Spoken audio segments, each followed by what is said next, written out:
Bismillahirrahmanirrahim. Assalamualaikum warahmatullahi wabarakatuh.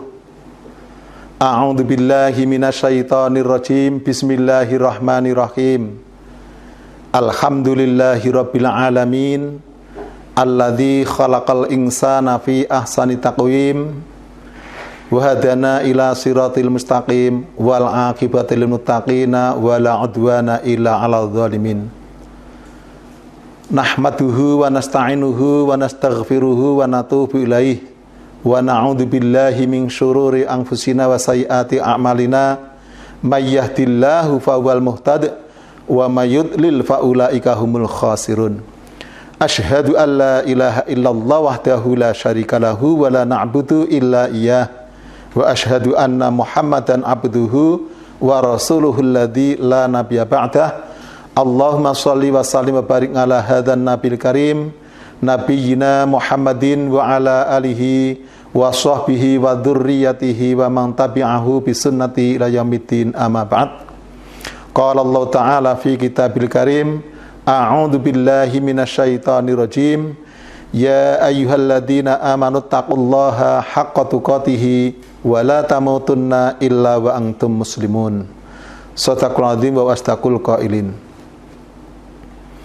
Kaum muslimin, muslimat, rahimakumullah, pemirsa yang berbahagia. Dalam kajian ini mari yang pertama dan yang utama kita senantiasa bersyukur pada Allah Subhanahu wa taala atas limpahan nikmat karunia yang senantiasa dilimpahkan kepada kita. Begitu banyaknya nikmat, kita tidak mungkin untuk dapat menghitungnya. Maka konsekuensi logis adalah kita harus senantiasa bersyukur pada Allah atas nikmat itu, dengan harapan mudah-mudahan semakin banyak kita bersyukur pada Allah itu, oleh Allah kita akan ditambahkan nikmat karunia. Karena itu adalah janji dari Allah dalam surah Ibrahim yang ke-7 itu. La in syakartum la azidannakum wa la in kafartum inna adzabi lasyadid. Jika kalian itu mensyukuri nikmat yang aku limpahkan kepada kalian, la azidannakum, sungguh akan aku tambahkan yang itu kepada kalian. Tapi sebaliknya, wa la in kafartum, jika kalian malah mengkufurinya atas nikmat itu, ketahuilah bahwa inna adzabi lasyadid, sesungguhnya siksaku amat sangat pedih. Jangan saya hormati, mudah-mudahan kita termasuk hamba-hamba Allah yang pandai bersyukur terhadap nikmat itu, sehingga kita mendapatkan cinta kasih dari Allah. Dengan cinta kasih Allah, maka kita akan ditambahkan nikmat itu kepada kita semuanya. Amin ya rabbal alamin. Hadirin yang berbahagia, muslim muslimat rahimakumullah, dalam kesempatan ini akan disampaikan tentang hakikat takwa. Takwa itu adalah pesan yang pertama dan yang utama dan yang paling pokok setiap kali Nabi SAW itu menyampaikan tausiah tentang keagamaan pada para sahabat. Nah, otomatis kita sebagai pengikut dan berusaha ittiba Nabi, ketika di dalam satu majelis menyampaikan satu tausiah, maka hendaknya yang diutamakan pesanlah tentang ketakwaan itu. Kalau dalam bahasa Al-Quran adalah biasa ittaqullah, bertakwalah kamu kepada Allah. Kalau pada satu orang misalnya Nabi juga senantiasa berpesan ittaqillah, bertakwalah kamu kepada Allah. Nah, mari kita hayati satu di antara pesan Allah tentang takwa ini, ayat yang sudah sangat masyhur, yang sudah sangat populer, yaitu di dalam surah Ali Imran, surat yang ketiga, ayat yang ke-102. Allah berfirman, a'udzubillahi minasyaitonirrajim. Ya ayyuhalladzina amanu taqullaha haqqa tuqatih wa la tamutunna illa wa antum muslimun. Wahai orang-orang yang beriman, bertakwalah kalian kepada Allah dengan sebenar-benarnya ketakwaan kepada Allah, dan sungguh kalian jangan mati, sekali-kali kalian jangan mati, illa wa antum muslimun, kecuali kalian dalam keadaan beragama Islam. Ada dua yang diperintahkan Allah lewat ayat ini. Yang pertama adalah ittaqullaha haqqa tuqatih. Ini betapa sayangnya Allah pada orang-orang yang beriman, orang yang beragama Islam, kita semua ini, sehingga Allah itu senantiasa memerintahkan orang beriman demi untuk keselamatannya. Nah, pesan Allah, ittaqullah, bertakwalah kamu kepada Allah. Tapi takwa yang seperti apa? Diberikan keterangan, yakni haqqa tuqatih, takwa yang sebenar-benarnya, bukan hanya takwa sebagai lip ucapan saja, perhiasan saja, tapi benar-benar takwa yang benar-benar mencapai hakikat ketakwaan. Nah, para pemirsa yang berbahagia, ada 3 kriteria yang dimaksud dengan haqqa tuqatih. Yang dimaksud dengan takwa yang sebenar-benarnya itu ada yang pertama, bahwa Allah senantiasa ditaati semua perintah-perintahnya dan tidak boleh satu pun untuk diingkarinya. Inilah ketakwaan yang hakikatnya. Lalu yang kedua, Allah senantiasa harus diingat. Diingat kapan saja, di mana saja, dalam keadaan apapun, senantiasa ingat pada Allah. Tidak boleh kita melupakan kepada Allah. Dan yang ketiga adalah Allah adalah senantiasa harus disyukuri nikmat-nikmat yang telah dilimpah kepada kita, dan tidak diperbolehkan kita mengingkari atau mengkufuri nikmat tersebut. Nah, apa, mengapa, dan bagaimana ketiga kriteria yang disebut sebagai haqqa tuqatih atau ketakwaan sebenarnya itu? Yang pertama, takwa itu adalah mentaati Allah. Kalau di dalam surah Al-Ahzab dikatakan, ya ayyuhalladzina amanu taqullaha wa qulu qawlan sadida yuslih lakum a'malakum wa yaghfir lakum dzunubakum wa may yuti'illaha wa rasulahu faqad faza fawzan adzima. Siapa yang taat pada Allah dan taat pula pada Rasulullah Muhammad SAW, sungguh dia adalah orang yang beruntung dengan keuntungan yang amat sangat agung, yang sangat besar. Nah, lalu kalau kita lihat di dalam realita, bahwa orang itu ingin takwa, tapi ternyata apa yang menjadi perintah Allah tidak pernah disambutnya, tidak pernah ijabatu dakwah, maka jauh dari apa yang dikehendaki di dalam takwa. Karena takwa itu adalah senantiasa mentaati Allah. Baik itu perintahnya yang berkaitan dengan syariat atau ibadah, juga secara umum adalah syariatul amalah, yaitu ibadah mahdhah maupun ibadah amah, semuanya harus ditakwa, karena semua telah diatur di dalam Al-Quran, yang telah dijabarkan, telah direalisasikan di dalam sunnah-sunnah Nabi SAW. Baru disebut hakikat takwa kalau orang dalam hidupnya senantiasa berada di dalam ketaatannya pada Allah, sehingga berusaha mendapatkan ridhonya dan menjauhkan diri dari kemurkaan Allah. Nah, mudah-mudahan kita ini adalah termasuk orang yang berusaha maksimal mungkin untuk melaksanakan apapun yang jadi perintah Allah, mastata'tum, sesuai dengan kemampuan kita masing-masing. Nah, perintah-perintah itu adalah kalau ibadah itu fokusnya ada di dalam sholat. Jadi sholat itu ada sebagai tolak ukur bagi amalan-amalan yang lain.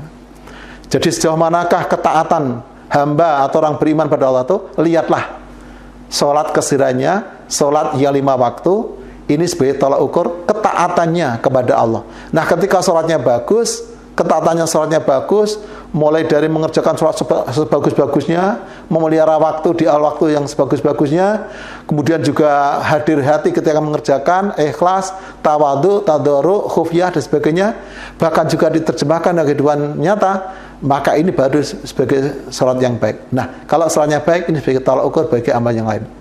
Nah, inilah ketaatan yang kita harapkan itu adalah akan memfokus kepada sholat sebagai cerminan bagi seluruh ibadah yang lainnya. Lalu yang kedua, ini hal yang tidak boleh disepelekan. Ternyata takwa itu adalah menyangkut masalah harus senantiasa mengingat kepada Allah. Bukankah dalam surah Al-Ahzab Allah menyatakan, ya ayyuhalladzina amanu dzkurullaha dzikran katsira wasabbihu bukratan wa asila. Hei orang beriman. Jadi berkali-kali Allah tuh yang dipelihara orang beriman, karena betapa Allah cinta orang beriman, maka selalu Allah menyeru orang beriman biar menjadi orang yang selamat, yang sejahtera, yang aman. Hei orang beriman, udzkuru, zikirlah kamu, ingatlah kamu Allah kepada Allah. Udzkurullah, ingatlah kamu senantiasa kepada Allah. Zikran katsiran, diterangkan zikran katsiran, yakni ingat yang sebanyak-banyaknya, bukan hanya sekali-kali. Jadi pagi, siang, sore, dan malam, setiap saat, setiap waktu, hendaklah kita tuh senantiasa ingat pada Allah.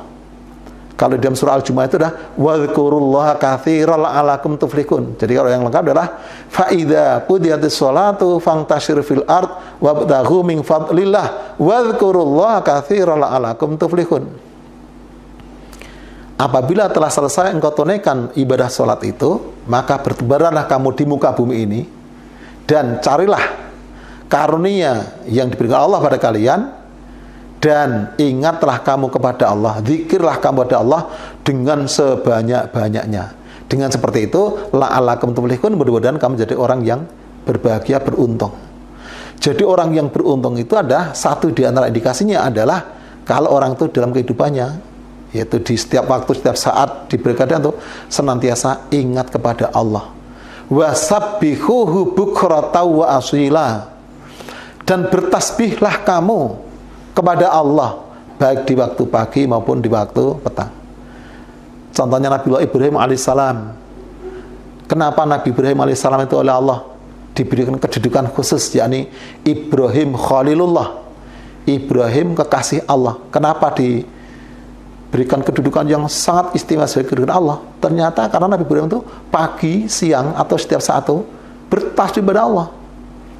Yang dibaca apa beliau? Beliau baca dalam Al-Quran itu disebutkan Nabi Ibrahim alaihissalam senantiasa bertasbih dengan lafalnya adalah fasabbihuhu khina tumsina wa khina tusbihun walaul hamdu fis samawati wal ard wa asyiya wa hina tudhirun.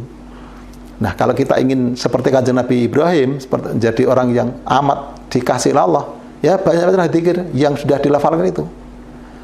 Bertasbih kepada Allah di waktu sore, di waktu pagi, dan segala puji adalah milik Allah yang meliputi langit dan bumi, dan juga di waktu sore maupun juga di waktu pagi.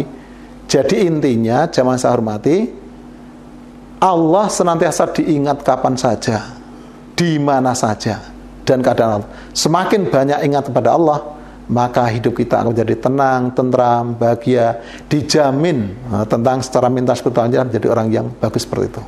Karena Allah sendiri mengatakan, ala bidzikrillahi tatmainnul qulub. Ketahuilah bahwa dengan zikirmu kepada Allah itu tatmainnul qulub, maka hatinya akan jadi tenang, tentram, dan bahagia. Dan inilah yang diidam-idamkan, yang jadi puncak cita-cita orang itu adalah hidupnya yang tenang, yang tentram, yang bahagia ini. Oh, ternyata resepnya dah zikir, dan zikir itu adalah bagian atau komponen dari takwa kepada Allah Subhanahu wa taala. Jamaah saya hormati, para pemirsa yang berbahagia, lalu yang ketiga ini juga harus kita renungkan juga, yaitu tentang kesyukuran. Jadi takwa itu akan menyangkut tentang kualitas dan kuantitas syukurnya hamba itu kepada Allah. Semakin pintar bersyukur pada Allah atas nikmat, Allah sangat sayang. Nah, berpakaian bagus itu bentuk syukur. Makan makanan itu juga bentuk syukur. Kalau yang mengerjakan orang beriman. Karena ketahuilah bahwa orang beriman itu segala gerik-geriknya, sikap, pola hidup semuanya itu akan dinilai sebagai ibadah. Karena apa? Karena semua itu didasari atas perintah Allah Subhanahu wa taala. Sehingga kalau kita jalan-jalan di muka bumi itu aja, itu juga sebagai ibadah. Famshu, maka berjalanlah kamu sekalian. Jadi kita ini Allah diperintah untuk berjalan. Nah, kenapa jalan-jalan di muka bumi ini? Ke suatu objek, ke suatu tempat, ke suatu tujuan. Nah, niatkanlah bahwa berjalan di muka bumi ini adalah berjalan-jalan. Jalan-jalan ini adalah niatnya karena Allah merintahkan. Sehingga makan, minum, tidur, apa saja itu semuanya akan bernilai ibadah. Ini juga bentuk dari syukur kita kepada Allah Subhanahu wa taala. Jamaah yang saya hormati, dengan demikian tidak bisa takwa itu hanya dikatakan sebagai rasa takut saja, ya tidak bisa. Takwa itu adalah ketaatan saja nggak bisa, karena memang takwa itu adalah kompleksitas dari berbagai sikap laku yang diharapkan di dalam agama Islam tersebut, yakni meliputi ketaatannya kepada Allah, meliputi tentang daya ingat atau daya zikirnya kepada Allah, dan juga meliputi tentang kualitas dan syukurnya dia kepada Allah. Kalau kita pandai bersyukur pada Allah itu adalah indikasi orang yang bertakwa. Dan kalau kita kembali pada ayat tersebut, jamaah saya hormati, setelah Allah berpesan ittaqullah haqqa tuqatih, lalu yang kedua adalah wala tamutunna illa wa antum muslimun. Kalau orang itu sudah takwanya sudah seperti yang dipaparkan di atas, maka insya Allah kalau hidupnya dalam keadaan takwa seperti itu, nanti juga dimatikan dalam keadaan takwa seperti itu. Maka pesannya, la tamutunna, sungguh kalian jangan mati, illa kecuali wa antum muslimun, kalian dalam keadaan sudah beragama Islam. Jadi muslimun itu adalah bentuk jamak dari muslim. Kalau muslim adalah satu orang beragama Islam, muslimun beberapa orang beragama Islam. Tapi juga bisa artikan muslim adalah orang-orang yang sudah pasrah sepenuhnya hanya kepada Allah Subhanahu wa Ta'ala. Nah, dengan demikian maka 3 kriteria ini sebagai tolak ukur tentang ketakwaan. Mudah-mudahan kita bisa memenuhi kriteria itu sehingga kita termasuk memenuhi perintah Allah, yakni ittaqullaha haqqa tuqatih. Saya kira demikian, yang mudah-mudahan ada manfaatnya, dan tentunya kalau ada kekurangan dan kesalahannya mohon maaf sebesar-besarnya. Demikian akhir kalam. Wassalamualaikum warahmatullahi wabarakatuh.